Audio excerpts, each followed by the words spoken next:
Terrible run.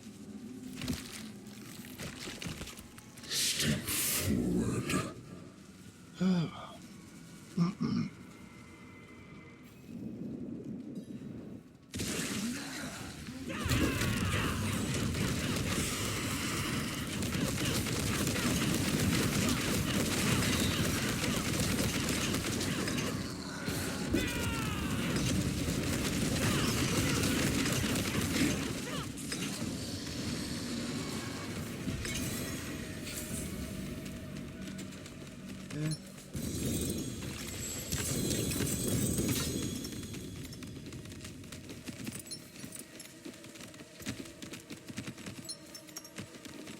Nice.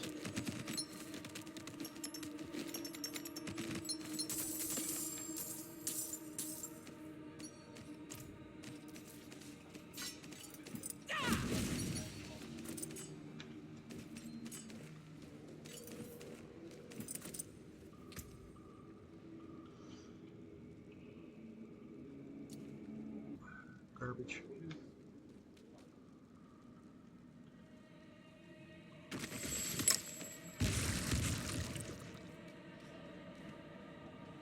Let's go. I may as well show you what I got. So, as you can see, level 184 Paragon. This is I get some masterwork done, but I can't finish it up because there's just too much cost of these Forgotten Souls. If you re-roll an item, you're burning through Forgotten Souls like nobody's business. And those are a little bit harder to come by than Nether Iron was in the previous season, so I think it's a bad change. But anyway, so I'm doing a Harmony of Ebawaka. I've got Disobedience on my chest with armor as a stat and life. I'm going with gloves with I enchanted it until I got core skills. It was 2. Masterwork did up to 3. That's a couple of resets. I got armor on that and total armor with a chance to freeze in the pants. And Rakanal's Wake, I've re-rolled that twice, reset the masterworking at rank 4, hoping to hit the resistance to all elements. It's not hitting yet. I'm running Rod of Kepaleki, and I've got the critical strike damage as the greater affix, but it's only a 2% increase from vigor. I'm hoping to get a bigger one than that, like a 3 would be fantastic. And unlike the build guides, I'm running basic damage because my multipliers right now with Paragon isn't high enough to really see the benefit of discarding gems in the weapon. So dexterity is less valuable to me than the straight basic damage. As you can see here, 92,000 damage on the Death Touch, or Touch of Death rather. And when I start racking up armor, that gets higher and higher from the Disobedience because of the unyielding hits stacks to the weapon damage that all the abilities are based off as a multiplier. So like Touch of Death does 5% of your base damage and then 510% or 5.1 times the base weapon damage. And when we throw in basic damage, this is a basic attack, so we're basically adding that to the base multiplier.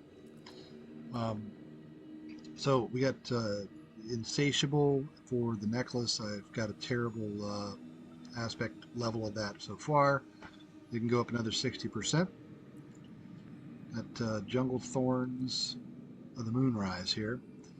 Moonrise, I'm only at 52%, and that scales for the damage from the explosions from Touch of Death. So when I finally get that rolling, it's going to be great.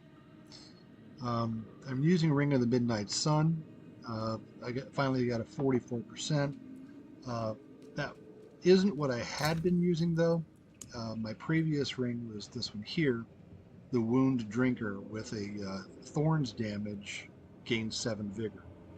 So basically everything you hit with the AoE explosion is doing thorns damage along with the damage of the explosion. So that's because of the gorilla spirit hall. So thorns damage. It's considered a cast for the purposes of dealing thorns damage when that touch of death explodes and does damage to, say, 10 mobs. So that's 10 times 10, yeah, 70 base vigor restored from that ring. And that doesn't count or take into effect things like Ravager increasing vigor generation by 30%, Paragon that increases your vigor generation, things like that.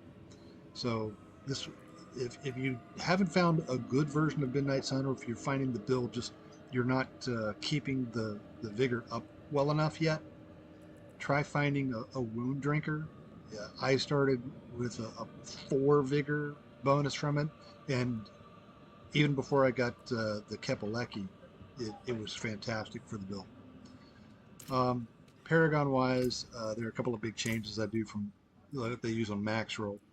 Um, I'm going with exploit in the first board because of the vulnerable damage, and that's really based on necessity. I haven't found an ancestral item that has a good chance to make enemies vulnerable, and I'm still leveling my mercenaries, so I'm just not relying on them to keep things vulnerable for me.